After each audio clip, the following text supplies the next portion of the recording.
శరీరానికి రోగనిరోధక శక్తి కానీ ఆరోగ్యం కానీ ఎక్కడి నుంచి వస్తుంది అంటే తినడంలోనే వస్తుంది. అందుకే విద్యార్థి దశలో ఉపవాసాన్ని శాస్త్రం నిర్దేశించలేదు. ఏకాదశి ఉపవాసం కూడా విద్యార్థులకు ఇవ్వలేదు. ఎందుకని అంటే ఆ సమయంలో సారవంతమైనటువంటి ఆహారాన్ని తీసుకోవాలి. దీనికి మనకి ప్రత్యక్షమైనటువంటి ఉదాహరణగా నిలబడేవారెవరు అంటే వెంకటేశ్వరుడు.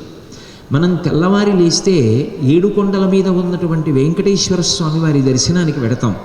వెంకటేశ్వర స్వామి వారికి ఒక రోజు కార్యక్రమ ప్రారంభంలో నివేదన చేసేటటువంటి మొట్టమొదటి నైవేద్య పదార్థం ఏమిటో తెలుసా మీకు? ఒకరోజు ప్రారంభమవుతోంది, పూజ మొదలవగానే సుప్రభాతం పూర్తయిపోగానే లోపల ఆయనకి మొదటి నైవేద్యంగా దేన్ని సమర్పిస్తారో మీ ఎవరికైనా తెలుసా? పిల్లలకి ఆయనకి సమర్పించే మొట్టమొదటి పదార్థం పెరుగు అన్నం పెడతారు. దాన్ని మాత్రాప్రసాదము అని పిలుస్తూ ఉంటారు. అసలు దాని పేరు మాతృప్రసాదము.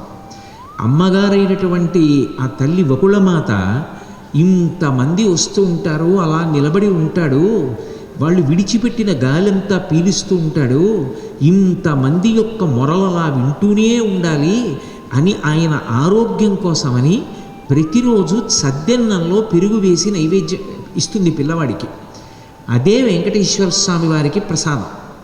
కోటేశ్వరరావు గారు అబద్ధం చెప్పారని మీరు అనుకుంటే, వెంకటేశ్వర స్వామి వారి యొక్క పూజలు నిర్వహించేటటువంటి అర్చకుల్ని అడగండి. విశాఖపట్నం వెంకటేశ్వర వైభవోత్సవాలు జరుగుతున్నప్పుడు నేను ఈ ప్రథమ నైవేద్యం మీద వ్యాఖ్యానం కూడా చేశాను. అంటే వెంకటేశ్వర స్వామి ఆదర్శంగా మనకి చెప్తున్నాడు, ఒక పిల్లవాడి జీవితంలో ఒక రోజు దేనితో ప్రారంభం అవ్వాలి అంటే అమ్మ చేతి అన్నంతో ప్రారంభం కావాలి.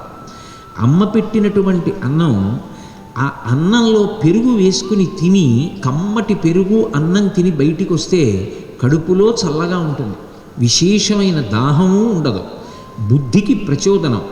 పగటిపూట ప్రారంభకాలం పెరుగుతో తిన్నాడు కనుక శరీరం శక్తిని పుంజుకుని ఆ పెరుగు వలన కలిగినటువంటి శక్తి గ్రహణ శక్తికి, నడవడానికి, శరీరం యొక్క కదలికలకి ఉపయుక్తమవుతుంది.